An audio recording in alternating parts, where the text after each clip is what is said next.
Baik, adik-adik yang saya sayangi, Alhamdulillah, puji syukur senantiasa kita panjatkan kehadirat Allah Subhanahu wa Ta'ala, Tuhan yang Maha Kuasa. Hari ini kita masih di agenda yang ketiga, sinkronus kedua ya, materi Smart ASN, yang insya Allah di pertemuan kali ini nanti kita akan seperti biasa, desain kita adalah mempresentasikan hasil penugasan di hari yang kemarin terkait dengan digital literation, diwakili satu atau dua orang. Baru setelah itu nanti saya berikan penguatan materi Smart ASN dan juga penugasan untuk besok ya. Itu agenda kita di pertemuan atau Zoom yang pertama. Nah, di Zoom yang kedua nanti, insya Allah nanti saya akan menyampaikan terkait dengan penugasan adik-adik pada asinkronus, karena mulai hari ke-11, 12, 13, 14 kita nggak ketemu ya secara tatap muka begitu ya via Zoom. Maka adik-adik nanti akan mengerjakan penugasan-penugasan. Namun mohon maaf sekali seperti yang saya sampaikan di pertemuan sebelumnya bahwa mulai penugasan di hari ke-11 nanti adik-adik akan dihandle oleh kemungkinan Bu Endah ya yang akan menggantikan saya sebagai coach ya atau pembimbing di kelompok 4 ini ya. Tidak masalah, tetapi nanti saya akan memberikan penguatan untuk adik-adik semuanya ya terkait bagaimana di agenda 4 itu adik-adik harus step by step itu menyelesaikan penugasan yang diberikan sehingga pada saatnya hari sebelum H-1 seminar rancangan adik-adik sudah ready semua ya. Ready baik rancangan aktualisasinya maupun bahan tayang atau PPT yang diperlukan pada saat adik-adik seminar rancangan aktualisasi. Itu nanti di Zoom kedua ya saya jelaskan. Baik, untuk yang pertama ini seperti biasa karena kita harus mereview sedikit ya materi kita sebelumnya, walaupun itu nanti akan kita bahas juga ya pada penguatan untuk materi Smart ASN sekarang, tapi saya ingin melihat hasil dari penugasan adik-adik semuanya ya yang terkait dengan digital literation kemarin bahwa kita sebagai seorang ASN itu perlu untuk memiliki kompetensi literasi digital ya. Nah, untuk apa? Literasi digital yang mana saja yang harus dipunyai oleh adik-adik semuanya sebagai seorang ASN? Maka silahkan satu dua orang untuk paparan ya penugasan di sinkronus hari kedua kemarin. Silakan. Boleh siapa aja ya.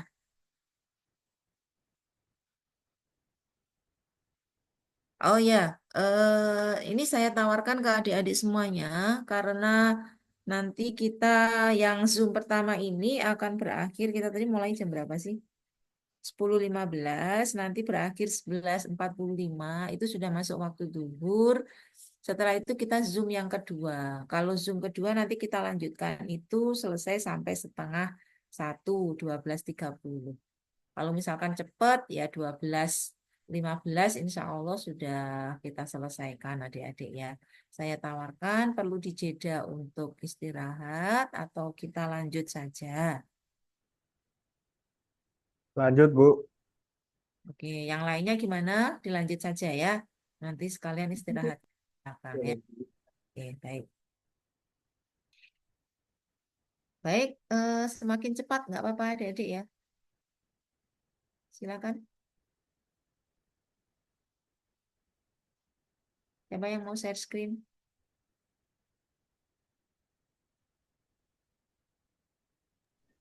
Saya boleh, Bu.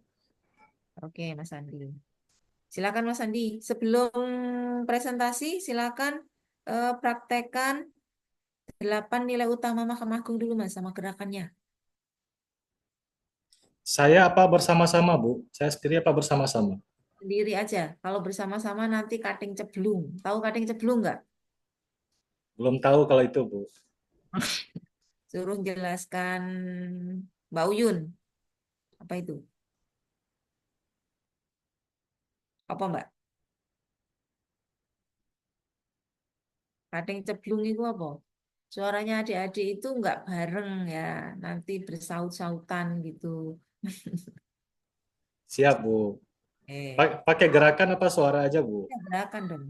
Pakai gerakan, siap. Baik, terima kasih atas waktunya, Bu Kima. Oke, teman-teman semua, saya juga minta izin untuk menyampaikan 8 nilai utama Mahkamah Agung. 8 nilai utama Mahkamah Agung.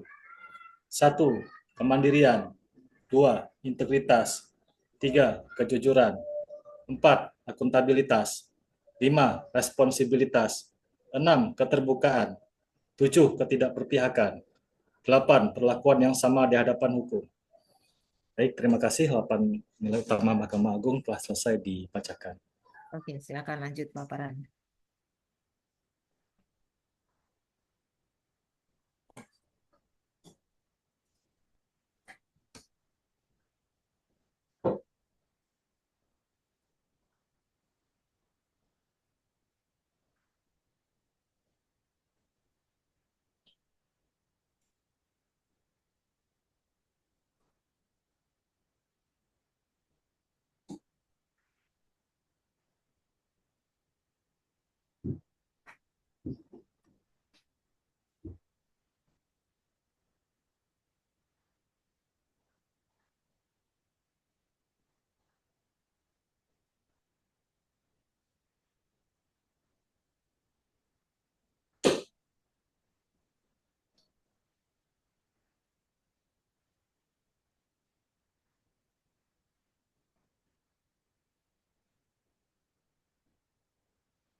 Nah, ada kendala share screen, Mas Sandi. Uh, Lagi on proses, Bu. Laptopnya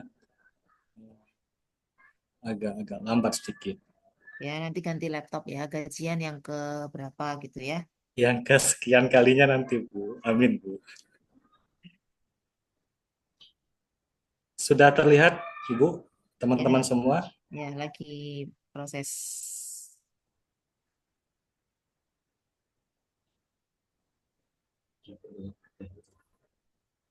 Mohon maaf, Ibu, sudah muncul share screen saya, Bu?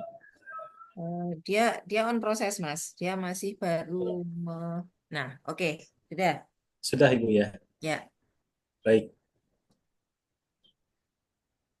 Oke, sebelumnya saya ucapkan terima kasih atas waktu yang sudah diperkenankan oleh Bu Nikmah.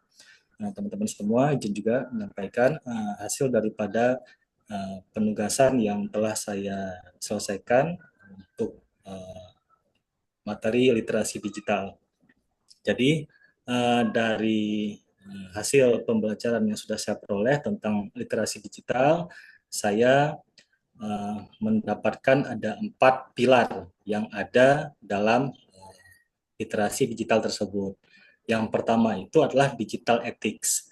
Nah, untuk poin digital ethics itu sebagaimana yang terlampir di tugas saya yang sudah saya kerjakan itu adalah kemampuan dalam menyadari, mencontohkan ataupun menyesuaikan diri, merasionalkan, mempertimbangkan, mengembangkan tata kelola etika berinternet dalam kehidupan sehari-hari. Nah, poin utama dari digital ethics ini menurut saya adalah bagaimana kita mencontohkan perilaku yang beretika ataupun beretiket dalam menggunakan media digital. Itu poinnya untuk poin yang digital ethics. Saya langsung agak cepat aja ya Bu ya untuk ambil kesimpulan aja ya Bu ya.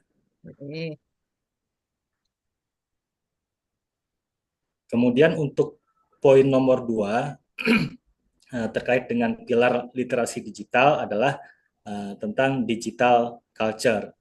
Nah, digital culture yang saya pahami berdasarkan materi-materi yang saya pelajari adalah itu kemampuan dalam membaca, menguraikan, membiasakan, memeriksa, dan membangun wawasan kebangsaan ataupun nilai Pancasila dan Bhinneka Tunggal Ika dalam kehidupan sehari-hari. Nah, untuk poin ini yang saya pahami adalah bagaimana kebiasaan yang terbentuk selama ini dalam penggunaan media digital. Nah, untuk contoh-contohnya nanti akan saya jelaskan di bawah. Kemudian untuk pilar yang ketiga dalam hal literasi digital itu adalah digital safety, yaitu kemampuan dalam mengenali, mempolakan, menerapkan, menganalisis, menimbang, meningkatkan kesadaran perlindungan data pribadi dan keamanan digital dalam kehidupan sehari-hari. Untuk poin ini kaitannya dengan keamanan ataupun bagaimana proteksi kita terhadap data kita di dunia digital. Nah, data yang dimaksud bisa jadi berupa informasi pribadi ataupun tentang dokumen-dokumen pribadi yang kita miliki agar kita tidak serta-merta membagikannya ke media digital. Kemudian yang terakhir untuk poin literasi digital itu ada digital skill, yaitu kemampuan untuk mengetahui, memahami, dan menggunakan perangkat keras ataupun perangkat lunak serta sistem operasi digital dalam kehidupan sehari-hari. Nah, untuk poin ini lebih ke bagaimana skill ataupun pengetahuan ataupun keterampilan seseorang dalam menggunakan media-media yang berkaitan dengan media digital seperti media perangkat kerasnya, media digital itu komputer ataupun gadget ataupun media-media yang bersifat perangkat lunak seperti aplikasi, software dan lain-lain.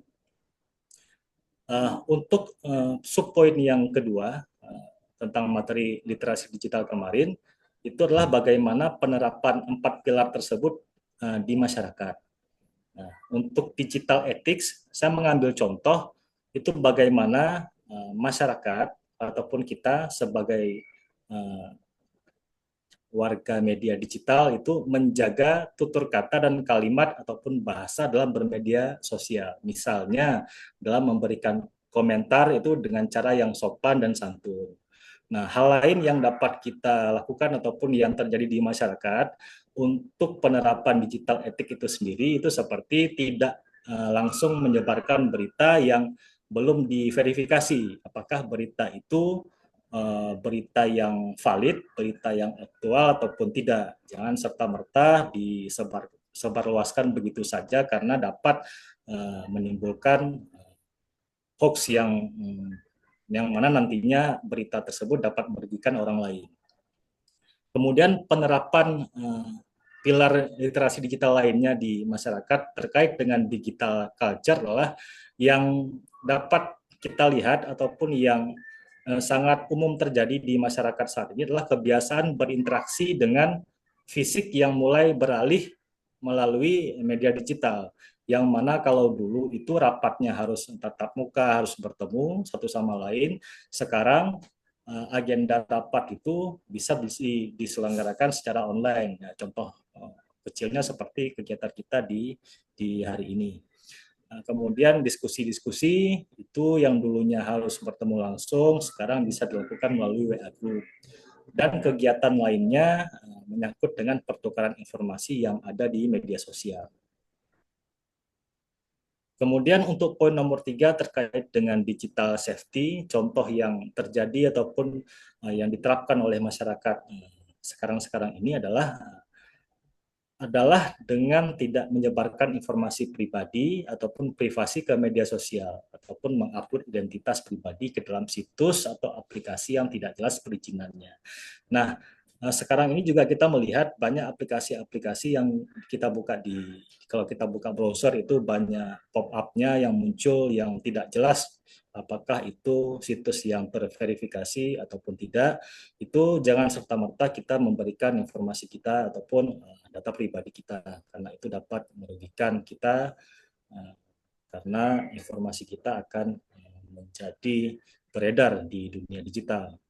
Kemudian untuk memproteksi itu, hal yang dapat dilakukan antara lain sebagaimana yang umum terjadi di masyarakat itu dengan menggunakan kata sandi yang banyak karakternya seperti penambahan tanda bintang ataupun tanda seru sehingga itu tidak mudah untuk dihack oleh pihak-pihak yang tidak bertanggung jawab. Jadi jangan sesimpel memberikan kata sandi seperti nama sendiri ataupun tanggal lahir, itu rentan untuk dilakukan peretasan oleh pihak yang tidak kita inginkan.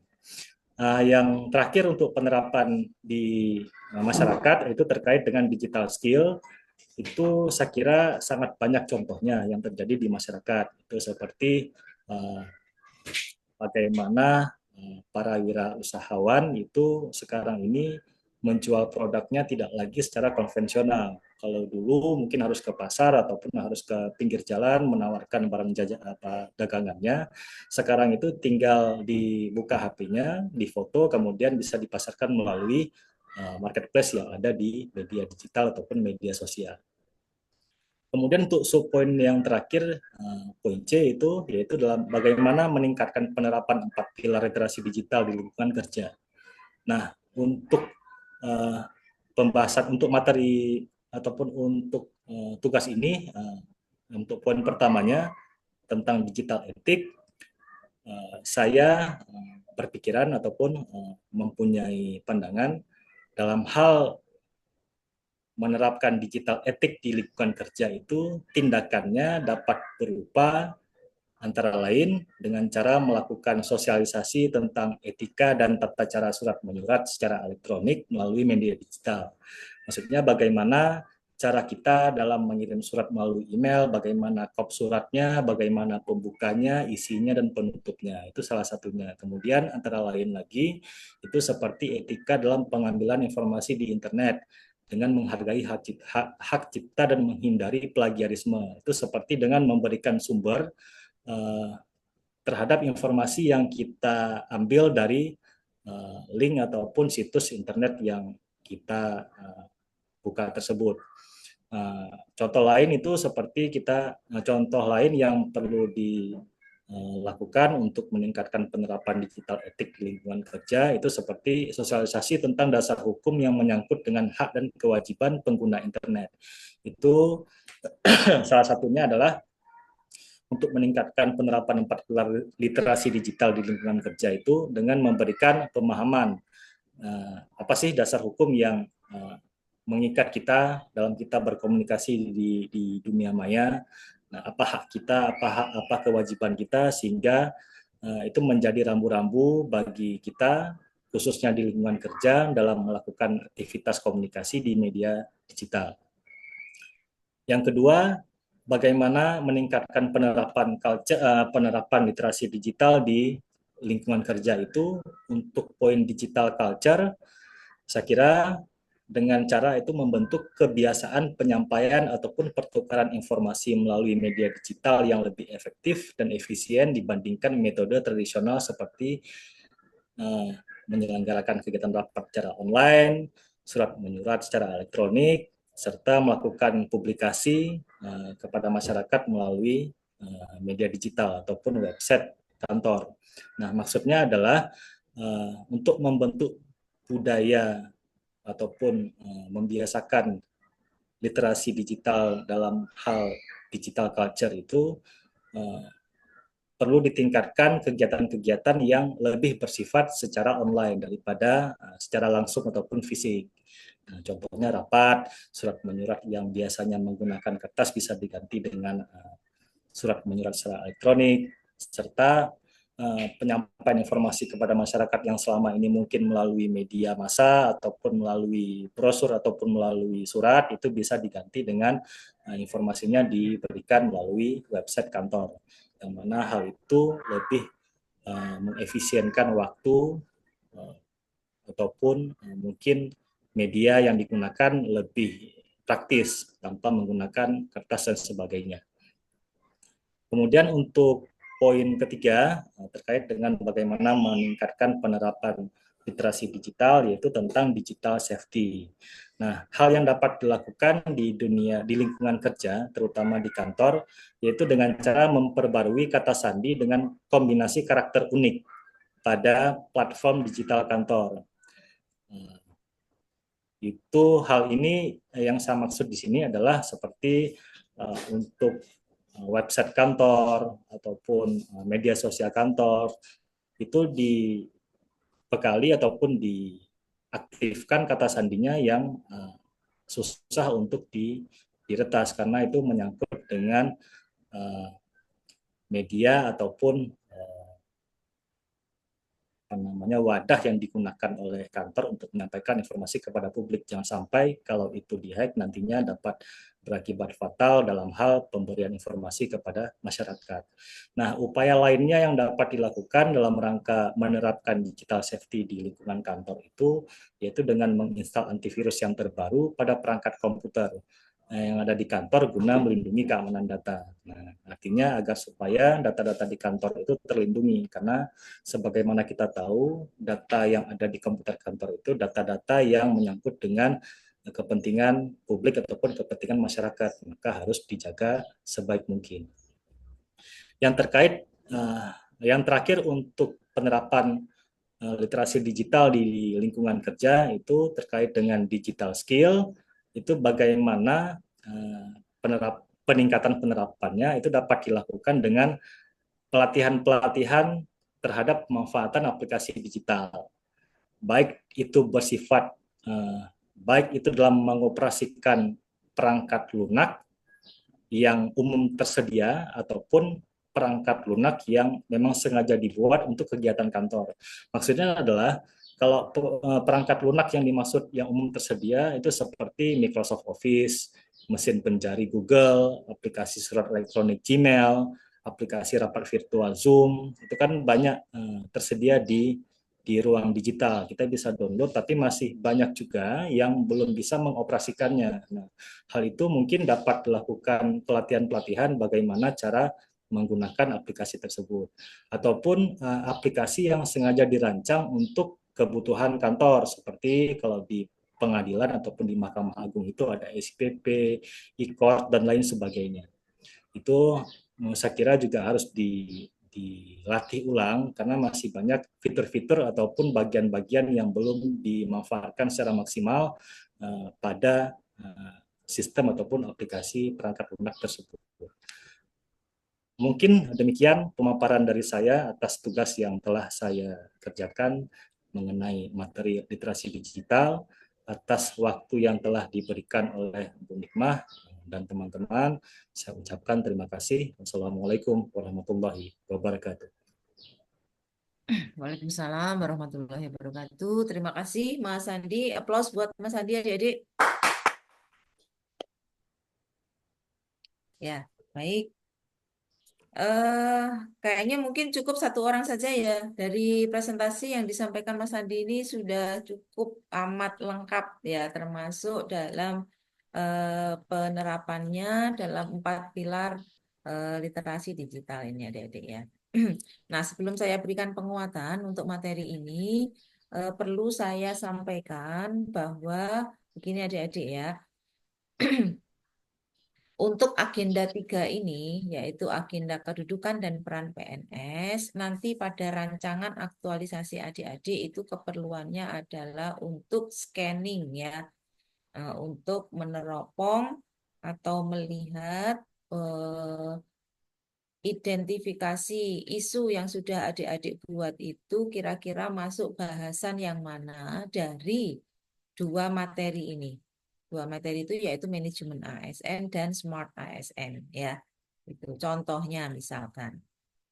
Jadi itu nanti ada di di bab awal pendahuluan ya adik-adik ya, pada identifikasi isu, deskripsi isu itu perlu apa namanya, scanning agenda 3 ini ya untuk melihat isu-isu yang adik-adik pilih. Misalkan Mas Andi, isu Mas Andi yang pertama yang dijadikan core isu itu apa Mas? Isu. Saya tentang pemanfaatan layanan Tidak e-court, Bu. bunyi isunya. Jadi belum adanya, kurangnya, belum maksimalnya isunya itu apa? Boleh saya buka yang udah saya bikinkan sebentar, Bu? Boleh, boleh, boleh. Saya berikan gambaran sedikit ya supaya adik-adik nanti bisa apa namanya, memfollow up hasil scanning gimana caranya ya. Bu, izin menyampaikan terkait pertanyaan Ibu tadi, itu isu yang saya kemarin angkat, core isunya itu belum optimalnya pelaksanaan pelayanan berperkara secara elektronik ataupun e-court dan pemanfaatan layanan elektronik lainnya yang menggunakan sarana media digital oleh masyarakat. Oke, Demikian, Bu. baik. Baik. Nah, adik-adik dengarkan ya, diperhatikan. Dari isu yang diambil, itu kan core isunya ya. Nanti kan ada isu-isu yang lainnya yang menyertai core isu itu ya. Dari core isu yang kita dengarkan dan disampaikan oleh Mas Andi tadi, kira-kira kalau misalkan kita meneropong scanning itu menggunakan dua materi di agenda 3, yaitu materi manajemen ASN dan smart ASN, itu masuk bahasan yang mana adik-adik? Yang manajemen ASN-nya kah atau masuk yang smart ASN? Kan kebaca tuh di isunya Mas Andi itu. Masuk yang mana? Ya, smart Smart ASN. Smart ASN. Ya, nah maka nanti itu ada semacam matriks kolom gitu adik-adik ya. Adik-adik itu mengidentifikasi isu, ya. Ada misalkan isunya apa, terus dideskripsikan di bawahnya begitu. Atau kalau tidak, identifikasi isu yang 5, kemudian di kolom sebelahnya lagi itu scanningnya ya, scanning agenda 3. Jadi isu pertama, belum adanya bla bla bla terkait dengan elektronik tadi. Maka di scanning isunya itu masuk yang smart ASN. Nah, misalkan adik-adik kurangnya sumber daya manusia atau kurangnya sarana prasarana, misalkan ya, dalam pelayanan antrian, bla bla bla misalkan. Nah, maka ini kalau misalkan terkait dengan sarana prasarananya, berarti masuk bahasan yang mana adik-adik di manajemen ASN. ASN. Nah, pertanyaannya, Bu, boleh nggak kira-kira misalkan satu isu itu yang akan kita angkat itu atau satu isu kita itu ketika kita lakukan scanningnya dengan menggunakan manajemen ASN maupun smart ASN ternyata masuk kedua-duanya gitu ya. Artinya dia masuk bahasan di manajemen ASN iya juga, kemudian di smart ASN-nya juga dia masuk. Boleh adik-adik ya. Satu isu boleh kita teropong menggunakan dua apa namanya materi di agenda 3 tersebut. Itu ya. Nah, nanti adik-adik silakan juga melihat contoh yang sudah ada ya. Itu terkait dengan scanning. Nah, maka sebetulnya memang merupakan bagian yang tidak terpisah ya, baik dari agenda 1, agenda 2, dan agenda 3 ini dalam rangka untuk menyusun eh, aktualisasi di agenda 4. Gitu ya adik-adik ya. Bisa dipahami sampai di sini? Sakit ya. Oke, kita masuk ke penguatan materi adik-adik ya. Jadi di materi kedua pada agenda ketiga kedudukan dan peran ASN itu peran PNS adik-adik ada dua materi manajemen ASN dan smart ASN. Keduanya penting ya. Baik itu manajemen ASN yang berbicara terkait perkembangan karir ya, nasib adik-adik ya. Ya, nasib itu sudah di tangan Allah ya, Tuhan yang Maha Kuasa ya, dari ya takdir kita ya. Tetapi kan di dalam perjalanannya itu adik-adik sebagai seorang ASN ada aturan tersendiri yang mengatur terkait aparatur sipil negara yang mana ada di dalam undang-undangnya. Nah, Undang-Undang Nomor 20 20 2023 itu menjelaskan ya hal tersebut dari mulai perencanaannya adik-adik yang mana adik-adik pada saat direncanakan itu tentu telah dilakukan terlebih dahulu analisis kebutuhan ya. Kebutuhan artinya sebagai pada jabatan pelaksana analis perkara peradilan tersebut diperlukan berapa orang, di lokus mana saja, seperti itu ya. Itu berdasarkan analisis kebutuhan.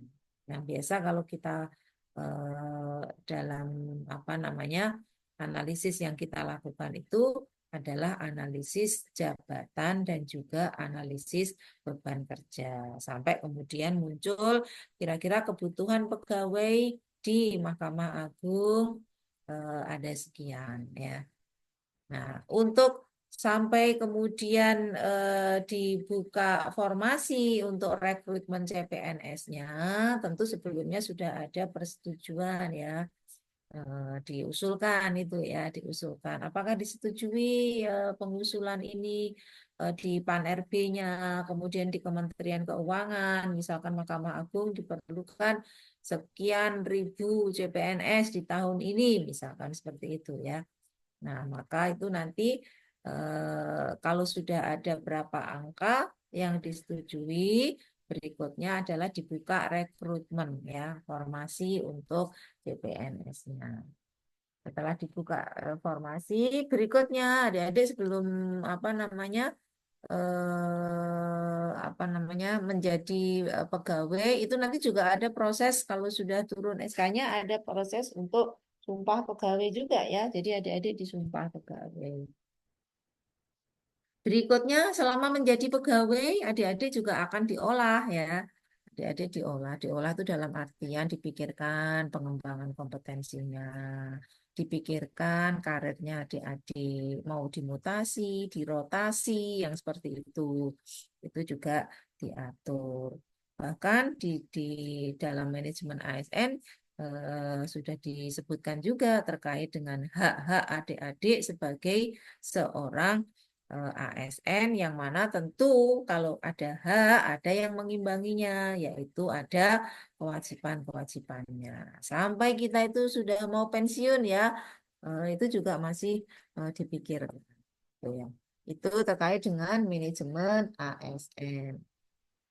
Ya, adik-adik ya. Nah, sekarang kita di Smart ASN. Sebagai seorang aparatur sipil negara, maka dalam pelaksanaan tugas adik-adik dalam memberikan pelayanan kepada masyarakat, kepada publik, maka adik-adik perlu ya memiliki kemampuan. Kemampuan untuk apa? Nah, sekarang yang kita bahas. Karena sekarang kita sedang dalam masa transformasi digital, maka sebagai seorang ASN, adik-adik mesti punya kemampuan untuk bisa beradaptasi. Ya, beradaptasi dengan apa? Ya dengan tadi itu, ya, transformasi digital. Gitu ya. Dengan lingkungan yang memang kita itu sudah diharuskan untuk bertransformasi ke digital. Begitu adik-adik ya. Nah, menjadi seorang ASN itu tidak hanya sekedar Mas Irfan, Mas Sandi jadi ASN. Ya udah jadi ASN aja, tapi perlu dipikirkan untuk menjadi ASN yang smart, ya. ASN yang smart itu yang bagaimana? Jadi eh, adik-adik sering mendengar ya Smart ASN. Kalau kemarin sebelum-sebelumnya di pertemuan sebelumnya saya menyampaikan ya ASN yang agile gitu ya. Jadi tidak hanya apa namanya birokrasinya saja yang agile gitu ya, tetapi ASN-nya itu juga harus agile gitu ya adik-adik ya. Yang biasa dikenal agile-agile ya. Jadi bukan jahil, agile ya gitu ya. ASN yang agile, ASN yang lincah, ASN yang penuh dengan ide-ide, dengan penuh dengan gagasan-gagasan kreatif dan inovatif dalam menjalankan tugas dan fungsinya. Contohnya apa? Mas Sandi sebagai analis perkara peradilan ya di PA Kendal misalkan. Dalam mengerjakan tugas dan fungsinya, Mas Sandi sudah punya uraian jabatan. Nah, maka eh, untuk bisa menjalankan uraian jabatan tersebut dengan baik, tentu ketika kita hanya fokus ya menunggu dari perintah atasan saja, ya akan begitu-begitu ya. Kita tetap pada koridor tugas dan fungsi kita, tetapi kita berpikir yang out of the box adik-adik ya. Artinya bagaimana sih tugas dan fungsi saya ini supaya bisa menjadi lebih faster, lebih better, lebih newer gitu ya. Nah, maka tentu itu perlu adanya ide-ide dan juga gagasan. Mas Andi sama atasannya diperintahkan untuk Mas kerjakan eh, ini dan ini, misalkan seperti itu. Nah, mengerjakan ini dan ini gitu ya, A, B, C dan seterusnya itu ketika kita sudah baku dengan yang ada itu mungkin nanti akan menjadi yang biasa-biasa yang standar ya. Tetapi kita mencoba untuk apa namanya mencapai sesuatu itu menjadi lebih baik. Kalau misalkan A ini kita lakukan itu dengan standar yang biasa, maka mungkin akan kita lakukan itu hasilnya ya sudah sesuai standar. Tapi kita ingin yang lebih cepat ya. Kalau misalkan layanan itu dilakukan secara masih manual, masih perlu waktu yang lama untuk temu kembali data dan apa namanya informasi yang kita perlukan, maka disinilah peran adik-adik semua, peran kita semua untuk berpikir kira-kira gimana ya supaya menemukan data dan informasi ini bisa lebih cepat ya. Tuh. Maka akan terpikir oleh kita untuk ide-ide dan gagasan kita. Apa contohnya misalkan, oh ini kalau misalkan kita buat dalam apa aplikasi Google Spreadsheet atau mungkin kita olah di Excel yang lebih mudah sehingga nanti kalau misalkan kita diperlukan data-data ini oleh user kita, pengguna layanan kita, kayaknya kita bisa lebih cepat deh gitu. Atau mungkin kita bisa lebih cepat untuk merekap data-data ini kalau misalkan kita buat aplikasi sederhana apa, misalkan seperti itu ya. Nah, artinya kita punya selangkah lebih maju untuk berpikir bahwa layanan itu tidak kita berikan dengan sesuatu yang sudah ada di depan mata kita, adik-adik. Maka harapannya kita itu bisa berpikir lebih maju. Nah, sehingga menjadi ASN itu apa namanya bukan yang biasa-biasa, tetapi ASN yang smart ya. Nah, ASN yang smart itu yang seperti apa? Nah, ASN yang smart itu tentu adalah ASN yang memiliki kemampuan. Jadi harus punya kemampuan ya. Kalau nggak punya kemampuan ya dia nggak bisa mengikuti perkembangan ya. Harus punya kemampuan. Kemampuan apa, Bu? Pertanyaannya ya. Kemampuan untuk bisa beradaptasi, menyesuaikan ya. Menyesuaikan. Nah, pertanyaan berikutnya beradaptasi dengan apa, Bu? Gitu ya. Maka beradaptasi adalah dengan transformasi digital tadi. Kan nggak mungkin ya adik-adik ya kalau kita sudah eranya itu era digital, kemudian adik-adik tetap ngomong, Bu, saya kayaknya itu tidak terlalu menguasai, Bu. Saya boleh ya, saya tetap pakai ini saja. Kalau seperti itu adik-adik nggak akan bisa survive ya. Karena orang itu sudah perlu semuanya serba digital, layanan digital. Kemudian kita masih tetap bertahan pada kondisi yang era lama seperti itu, maka kita akan tertinggal, terlindas kita di sana. Kita nggak akan bisa bertahan, nggak bisa survive. Kalau untuk pegawai pemerintah itu masih mending ya adik-adik. Taruhlah kita punya apa organisasi yang memang settle gitu ya. Tetapi kalau di organisasi yang swasta itu kalau misalkan tidak bisa memberikan pelayanan yang baik, yang punya nilai lebih, ya akhirnya ya udah mati dia ya, nggak bisa survive dia akan ditinggal oleh pelanggannya. Begitu. Nah, maka di pemerintah, organisasi-organisasi pemerintah pun sekarang sudah mulai bagus meningkat layanannya, baik itu mungkin dari servis di garda depannya, di customer service-nya lah, dengan modifikasi atau makeover ruang tunggu sehingga menjadi ruang tunggu itu terasa nyaman, misalkan kan orang menunggu itu nggak berasa membosankan. Itu kan inovasi-inovasi yang adik-adik sebetulnya juga bisa lakukan ya. Misalkan bagaimana membuat ruang tunggu itu terasa nyaman, membuat pojok-pojok baca begitu ya. Kemudian mendesain ruang tunggu tersebut sehingga apa namanya menjadi lebih menarik gitu. Bukan itu bukan tugas kita gitu ya. Ya kalau bukan tugas kita ya udah, misalkan adik-adik coba pikirkan ide kreatif untuk yang di tempat tugas adik-adik ya, kira-kira apa yang mau dibuat.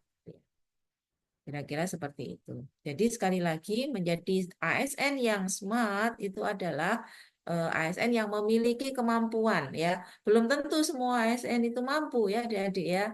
Maka untuk menjadi yang smart tadi harus punya kemampuan dulu.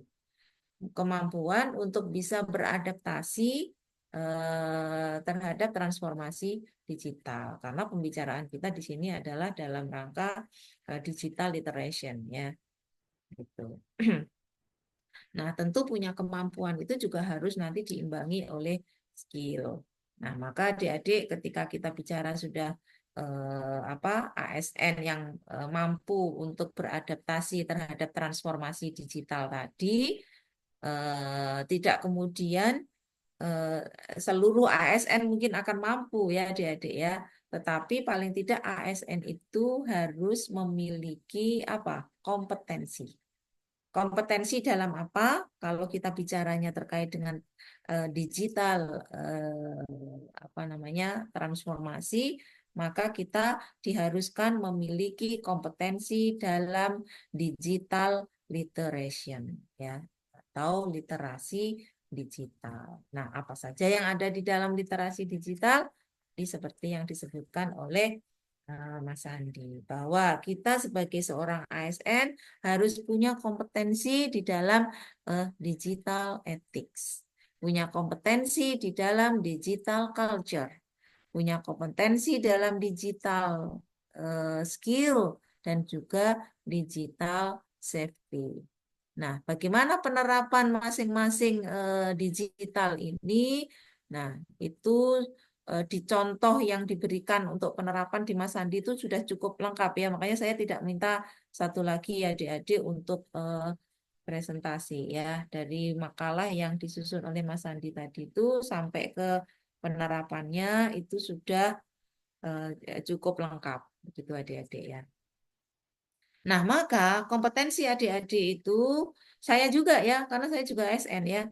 Maka sebagai seorang ASN kita semua gitu harapannya membangun adanya kompetensi digital literation itu pada diri kita. Untuk apa? Nah, misalkan contoh pada digital ethics ya. Maka sebagai seorang ASN kita harus bisa-bisa untuk bijak ya. Jadi kita bijak dan punya bekal terkait dengan netiquette ya. Apa itu netiquette? Netiquette itu kan apa namanya? Etika ya adik-adik ya. Etika bagaimana kita berkomunikasi di media internet, ya kan?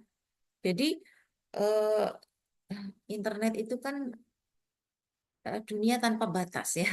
Dunia maya tanpa batas adik-adik ya. Bahkan kita bicaranya tidak di Indonesia ya, tetapi dunia ya, dunia. Maka kita diatur etika kita ya dalam pemanfaatan media tersebut ya. Sehingga ketika tadi yang disampaikan Mas Sandi bahwa kita itu tidak boleh sembarangan ya, mungkin untuk apa namanya terkait berita-berita di media sosial. Yang bijak yang bisa kita lakukan adik-adik sebelum mungkin kita itu sharing ya, maka yang harus kita lakukan itu mungkin apa dulu? Saring dulu gitu ya kan. Jadi kalau ada berita apapun yang kita dapatkan, karena sekarang kan grup-grup kan udah banyak ya. Adik-adik punya berita apa posting itu dalam hitungan detik aja itu udah kesebar ke seluruh penjuru itu ya. Nah, maka itu eh, benar apa enggak berita tersebut ya sebagai ASN yang bijak kita tentunya yang punya digital etik, maka kita mencoba untuk memfilter terlebih dahulu. Kita saring informasi tersebut. Baru kalau kita sudah tahu ternyata berita tersebut itu valid gitu ya, benar-benar memang terjadi dan kita punya datanya yang cukup, maka ya etika kita di dalam digital etik tentunya baru boleh dong kita share gitu ya. Boleh sharing sebanyak-banyaknya sampai kadang ada postingan itu ya sudah diteruskan berkali-kali gitu ya sampai nggak bisa diteruskan lagi kali ya. Seperti itu adik-adik ya. Jadi ingat filter, saring dulu baru sharing gitu ya. Itu. Nah, itu salah satu ya itu netiquette ya bahwa etika berkomunikasi di melalui internet. Supaya apa adik-adik? Kita itu kan kadang itu eh, ada ya teman, beberapa teman yang mungkin dia tanpa membaca terlebih dahulu atau mungkin tanpa dia menganalisis berita-berita yang masuk, kemudian udah sharing, posting, di sharing ke bergrup-grup. Misalkan kita menjadi anggota di grup yang sama di 5 grup itu ya di 5 grup itu juga itu di sharing hal yang sama ya. Padahal belum tentu tahu kebenarannya kan. Nah, maka adik-adik kalau misalkan berita itu memang benar, maka itu akan menjadi nilai pahala buat kita ya. Karena kita memposting sesuatu yang bagus, yang mungkin akan bisa diteladani oleh orang, ditiru. Tetapi bagaimana ketika itu sebaliknya? Ya, ya, ketika misalkan berita yang kita posting itu ternyata tidak benar, takutnya itu akan fitnah ya yang kita sebar ya. Seperti itu. Dan bukan menjadi nilai ibadah untuk kita, tetapi nanti justru multiple. Kalau tadi multiple pahalanya, ini sekarang juga multiple ya dosanya, mungkin gitu ya. Gitu. Jadi harus be careful ya, hati-hati, banget hati-hati. Nah, tadi diatur dalam apa namanya digital etik tadi ya, adik-adik ya. Selain itu adik-adik, tadi disampaikan juga oleh ini ya, Mas Andi ya, bahwa di dalam digital etik itu kita sebetulnya memang dengan adanya transformasi digital itu adik-adik memang banyak kemudahan ya, karena dari perkembangan teknologi itu. Nah, perkembangan teknologi itu kan sulit dibendung ya. Bahkan kita itu, nalar kita itu belum sampai ke sana itu dia udah berkembang, apalagi negara-negara maju ya. Negara-negara maju yang sudah memanfaatkan teknologi informasi sedemikian rupa ya. Mungkin kalau di Indonesia itu belum terlalu ya, karena kita Indonesia itu negara berkembang dan berkembang, berkembang terus gitu ya, Dek. Belum maju-maju gitu ya. Gitu ya. Banyak teknologi-teknologi yang sudah digunakan untuk membantu pekerjaan manusia gitu ya. Nah, kita sebetulnya sudah banyak ketinggalan ya, adik-adik ya, dari apa pemanfaatan teknologi-teknologi tersebut ya. Nah, maka ketika misalkan eh, kita punya pikiran ya, bahkan ingin punya sebuah perangkat gitu ya, yang baru gitu ya. Belum sempat kita mungkin keinginan kita terkabul ya untuk membeli taruhlah handphone baru ya dengan seri bla bla bla misalkan gitu ya. Belum sempat kita beli yang itu sudah muncul lagi seri yang baru lagi, seri yang baru lagi ya. Bahkan untuk mencapai yang itu kita mungkin masih jauh gitu ya adik-adik. Saking cepatnya ya, teknologi gitu ya. Ya tentu mungkin nanti dengan adanya itu ada perbedaan, ada fitur-fitur tambahan yang bisa kita peroleh ya dengan adanya apa ada kalau misalkan di Jawa itu bilangnya ada enek rego, enek rupo gitu ya. Jadi kalau sesuatu kita beli mungkin dengan harga yang mahal, maka tentu fasilitas yang kita dapatkan bisa lebih gitu ya. Itu transformasi digital adik-adik ya.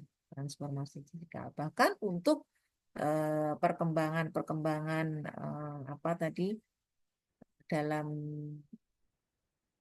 kita memasarkan produk-produk itu yang sebelumnya mungkin kita lakukan secara manual, sekarang udah cek cek cek sat set gitu ya, ada marketplace dan sebagainya. Untuk pembayaran juga e-commerce dan sebagainya. Anak-anak sekarang kalau ditanya itu bawa uang cash apa enggak? Anak-anak sekarang pede banget, enggak bawa uang cash aja juga bisa dia belanja kemana-mana, adik-adik ya. Gitu. Asal ada isinya ya, dompet digital segala macem gitu kan. Yang penting diisi aja. Itu perkembangan apa digitalisasi ya adik-adik ya. Nah, itu digital ethics. Kemudian digital skill. Jadi keempat-empatnya itu berupa kemampuan ya, karena tadi kita bicara kompetensi ya, baik kompetensi di etikanya, kompetensi di budayanya, kemudian kompetensi di keterampilan dan juga kompetensi di keamanannya ya. Semuanya itu memiliki kompetensi. Nah, pada digital skill ya adik-adik ya. Kan nggak mungkin juga ya kita nggak memiliki keterampilan atau kemampuan ya. Ketika misalkan kita dihadapkan oleh baik itu hardware atau software seperti yang disampaikan Mas Andi bahwa sekarang sudah banyak sekali aplikasi-aplikasi yang kita gunakan. Tetapi kalau kita nggak memiliki skill atau keterampilan untuk mengoperasionalkan adanya aplikasi-aplikasi tersebut ya useless ya adik-adik ya. Maka aplikasi itu hanya sekedar aplikasi gitu ya yang oleh orang-orang tertentu saja yang bisa diakses. Tetapi kan kita maunya bukan seperti itu. Aplikasi-aplikasi tersebut itu bisa diakses secara luas, baik kita sebagai penyedia layanannya maupun juga oleh pengguna. Kan tidak akan bermanfaat juga ketika kita sebagai pengguna layanan sudah menggunakan, menawarkan ya, mengeluarkan sebuah aplikasi untuk mempermudah layanan kita, tetapi masyarakat luas tidak bisa mengakses aplikasi tersebut ya, mungkin dengan keterbatasan pengetahuan mereka. Maka perlu ada sosialisasi, perlu ada BIMTEK, kemudian perlu ada pendampingan seperti itu ya, supaya pengguna layanan itu juga bisa. Nah, sebagai seorang ASN, digital skill mutlak diperlukan. Adik-adik punya PC atau komputer di kantor yang udah canggih misalkan ya, tapi adik-adik nggak bisa mengoperasionalkan. Nah, terus apa gunanya itu hardware-nya itu ya. Terus kita punya HP yang udah canggih buat gaya-gayaan, wah handphonenya apik banget yo gitu. Nah, tapi kalau nggak bisa kita mengoperasikan ya podo ae ya untuk gaya-gayaan tok gitu. Duwe handphone apik-apik tapi nggak ngerti padahal ada fitur-fitur kelebihan-kelebihan di dalamnya gitu. Kalau tidak bisa mengoperasionalkan ya wis tuku handphone-handphone sing biasa ae toh 3 juta ngono wis engko iso. Kayak yang penting iso WhatsAppan gitu ya. Gitu adik-adik ya. Itu digital skill. Kemudian digital apa namanya culture ya, digital culture budaya ya. Kalau kita di Indonesia tentu apa namanya tidak lepas ya adik-adik dari bagaimana menerapkan nilai-nilai yang ada di dalam value-value di butir-butir sila-sila Pancasila ataupun yang ada di dalam Undang-Undang Dasar tahun 1945. Nah, budaya-budaya di dalam eh, kalau kita Indonesia kan masuknya negara mana adik-adik? Negara Barat atau negara Timur? Nah, maka kita juga harus mengikuti budaya yang ada di negara kita ya. Kalau kita berdasarkan atau berlandaskan azas Pancasila, ya kita ikuti value-value yang ada di sana ya, adik-adik ya, di dalam berdigital. Yang terakhir adalah digital safety. Ya, penting untuk kita untuk melindungi paling tidak diri kita. Kalau Mas Andi tadi menjelaskan bahwa untuk organisasi itu penting juga ya ada semacam tameng gitu ya supaya kita tidak gampang mudah dibobol. Karena beberapa kali webnya Kementerian Agama itu juga kena hack gitu ya, adik-adik ya. Tempat error dan tidak bisa diakses sampai berhari-hari. Itu kan problem ya, masalah. Karena apa? Biasanya kita pengguna atau user stakeholder kita mengakses web kita ya, mengetahui berita-berita terkini terkait dengan penyelenggaraan pelatihan apa yang akan diselenggarakan seperti itu ya, update informasi. Tapi kalau web kita tidak bisa diakses, maka problem ya, problem. Maka perlu adanya proteksi ya, proteksi untuk keamanan digital. Hal itu juga tidak apa namanya tidak menutup kemungkinan, artinya kita secara individu juga proteksi juga ya terhadap apa? Ya mungkin biasanya adik-adik kan kalau laptop itu pakai password, HP-nya pakaiin password gitu ya. Kemudian jangan WA-nya juga mungkin supaya tidak gampang atau mudah diretas gitu ya. Nah, itu maka perlu adanya proteksi. Soalnya adik-adik di atas yang pinter itu ada yang pinter. Jadi ada yang pinter udah nyiptain aplikasi kelebihan apa-apa, ternyata ada yang lebih pinter lagi ya. Taruhlah kita sudah ingin bahwa ini programmer-programmer itu ya adik-adik kalau menciptakan sebuah aplikasi, wah ini kayaknya udah tidak mungkin ada pintu untuk bisa hacker masuk. Tapi hackernya lebih pinter ya. Ternyata ada celah sedikit gitu ya. Ibaratkan dia bisa ilmu menghilang gitu ya, dia masuk lewat situ. Kadang itu nggak habis pikir ya. Nah, maka yang saya dengar itu bahwa gini, sekarang itu kalau misalkan orang mengundang ya dalam acara-acara resepsi atau apa, adik-adik sudah nggak pernah lihat lagi kan yang namanya undangan dalam bentuk hat gitu ya. Yang undangan itu mungkin bagus. Maka kalau diundang dengan undangan bagus, nanti kita datangnya, oh amplopnya ini tentunya juga harus banyak ya, undangannya aja sebagus ini gitu ya. Nah, sekarang itu kan kita sudah jarang ya ngelihat itu adik-adik ya. Sekarang semuanya udah digital. Dengan satu link aja, kemudian kita share ke beberapa ini udah sangat efektif sekali ya untuk mengundang sanak saudara dan semuanya. Tetapi ternyata eh, yang di atas yang lebih pintar, ada yang lebih pintar lagi ya. Dengan link itu ternyata bisa meretas ya, bahkan orang bisa menguras rekening seseorang begitu ya, nggak ngerti piye carane wes itu ya. Kayak gitu ya adik-adik. Ternyata begitu cepatnya ini ya, apa namanya, teknologi itu ya. Dan begitu canggihnya, sampai karena terlalu canggih itu mungkin kadang kita tidak bisa mengikuti ya. Kalau untuk generasi-generasi yang milenial ya mungkin masih bisa lebih cepat ya untuk bisa apa namanya update terhadap sesuatu yang baru gitu. Nah, empat literasi digital ini itu adalah kompetensi yang harus dimiliki oleh ASN. Nah, maka adik-adik sebagai seorang ASN, karena kita bagian ya di dalamnya ya, perlu kemampuan untuk memahami, kemudian menerapkan ya. Jadi setelah adik-adik paham terkait empat literasi digital, bagaimana penerapannya?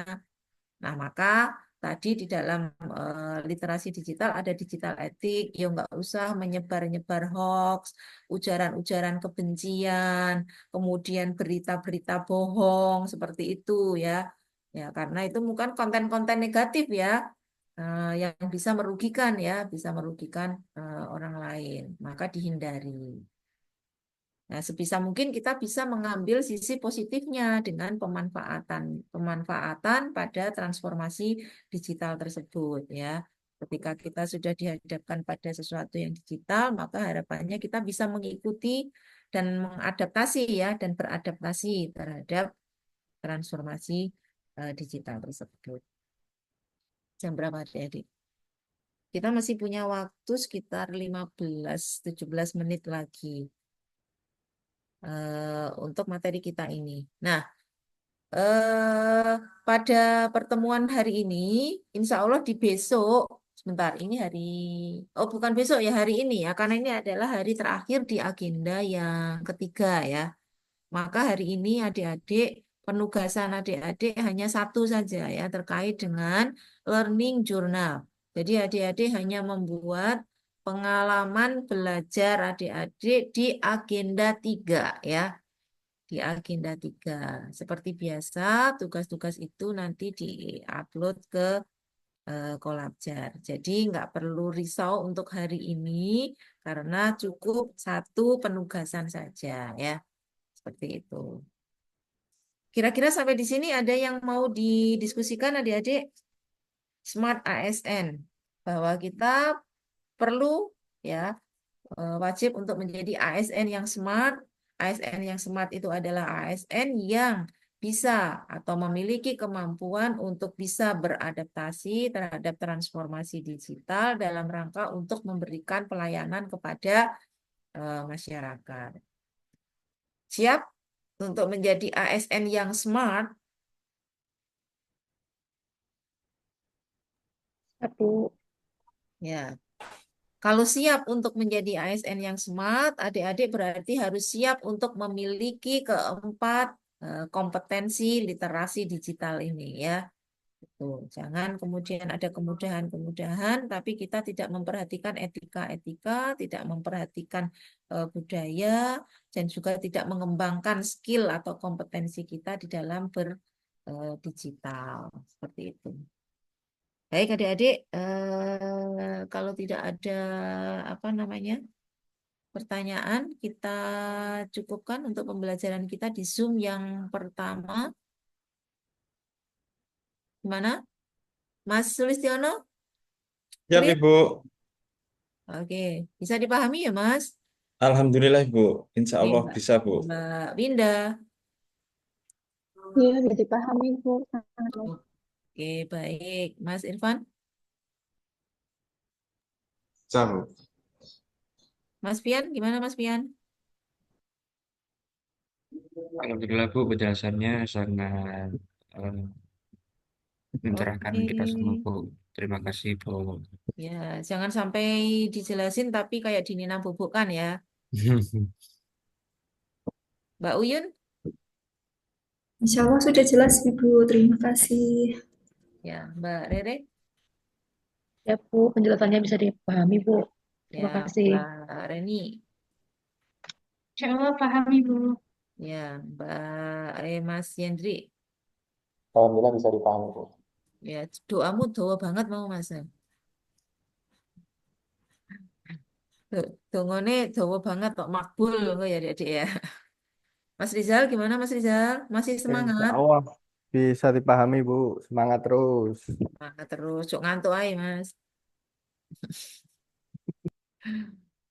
Baik adik-adik, di Zoom yang kedua nanti karena mungkin ini pertemuan kita yang terakhir ya. Insya Allah nanti saya akan jelaskan yang berikutnya nanti adik-adik akan didampingi oleh coach yang lain ya. Tapi saya akan berikan pembekalan semoga nanti bermanfaat ya. Baik, kita end meeting dulu ya. Baru nanti kita lanjutkan untuk Zoom yang berikutnya.